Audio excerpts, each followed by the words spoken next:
ಶಿಡ್ಲಘಟ್ಟ ನಗರ ಹೊರವಲಯದ ಬಾಲಾಜಿ ಕಲ್ಯಾಣ ಮಂಟಪದಲ್ಲಿ ಇಂದು ಆಯೋಜಿಸಿದ ಶಿಕ್ಷಕರ ದಿನಾಚರಣೆಯಲ್ಲಿ ಮಾತನಾಡಿದ ಶಾಸಕ ರವಿಕುಮಾರ್ ಅವರು ಶಿಡ್ಲಘಟ್ಟ ತಾಲೂಕಿನಲ್ಲಿ ಶೈಕ್ಷಣಿಕವಾಗಿ ಮೂಲಸೌಕರ್ಯ ಒದಗಿಸಲು ಬದ್ಧನಾಗಿದ್ದೇನೆ.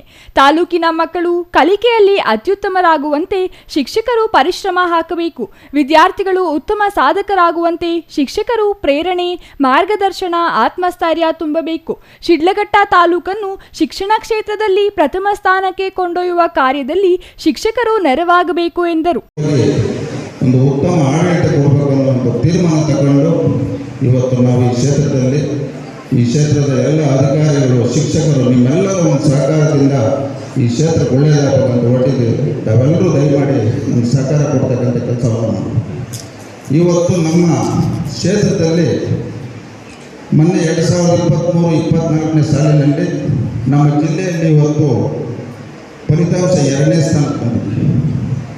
ಹಿಂದೆ ಏನು ಹೋದ ವರ್ಷ ಶಿಕ್ಷಕರ ದಿನಾಚರಣೆಯಲ್ಲಿ ತಮ್ಮನ್ನು ನಾವು ಮನವಿ ಮಾಡಿದ್ವಿ.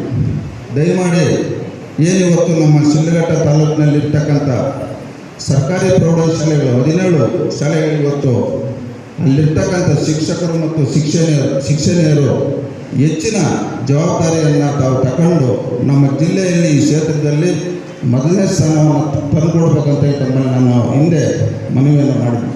ಸಂಸದ ಎಂ ಮಲ್ಲೇಶ್ ಬಾಬು ಮಾತನಾಡಿ, ಶಿಕ್ಷಕರು ಉತ್ತಮ ಅಭ್ಯಾಸ ನಿರತರಾಗಬೇಕು, ಅಧ್ಯಯನಶೀಲರಾಗಬೇಕು. ನಿಮ್ಮನ್ನು ನೋಡಿ ಮಕ್ಕಳು ಪ್ರಭಾವಿತರಾಗುತ್ತಾರೆ ಎಂದರು. ತಹಸೀಲ್ದಾರ್ ಬಿಎನ್ ಸ್ವಾಮಿ ಮಾತನಾಡಿ, ಉತ್ತಮ ಶಿಕ್ಷಕ ವೃಂದದಲ್ಲಿ ವಿದ್ಯಾರ್ಥಿಗಳು ಉತ್ತಮ ಪ್ರಜೆಗಳಾಗುತ್ತಾರೆ. ಮೌಲ್ಯಾಧಾರಿತ ಶಿಕ್ಷಣಕ್ಕೆ ಹೆಚ್ಚು ಮಹತ್ವ ಕೊಡಿ. ಉತ್ತಮ ನಡವಳಿಕೆಗಳು ಹಾಗೂ ಮೌಲ್ಯಗಳು ಮಕ್ಕಳ ಮನದಲ್ಲಿ ಬೇರೂರುವಂತೆ ಮಾಡಬೇಕಿದೆ ಎಂದು ಹೇಳಿದರು. ವಿಜಯಪುರ ಸಾಯಿ ಜ್ಞಾನ ಗಂಗಾ ಪ್ರಥಮ ದರ್ಜೆ ಕಾಲೇಜಿನ ಪ್ರಾಂಶುಪಾಲ ಎನ್ ಶ್ರೀನಿವಾಸ ಮೂರ್ತಿ ಉಕ್ತಿಗಳು, ಸೂಕ್ತಿಗಳು ಹಾಗೂ ನೈಜ ಘಟನೆಗಳ ಮೂಲಕ ಶಿಕ್ಷಕರ ಜವಾಬ್ದಾರಿಗಳ ಕುರಿತು ಮಾತನಾಡಿದರು. ಈ ವರ್ಷ ನಿವೃತ್ತರಾದ ಪ್ರಾಥಮಿಕ ಮತ್ತು ಪ್ರೌಢಶಾಲಾ ಶಿಕ್ಷಕರನ್ನು ಸನ್ಮಾನಿಸಲಾಯಿತು. ವಿವಿಧ ಕ್ರೀಡೆ ಮತ್ತು ಸಾಂಸ್ಕೃತಿಕ ಸ್ಪರ್ಧೆಗಳಲ್ಲಿ ವಿಜೇತರಾದ ಶಿಕ್ಷಕರಿಗೆ ಬಹುಮಾನ ವಿತರಿಸಲಾಯಿತು. ಶಿಕ್ಷಕರಿಂದ ಸಾಂಸ್ಕೃತಿಕ ಕಾರ್ಯಕ್ರಮಗಳು ನಡೆದವು.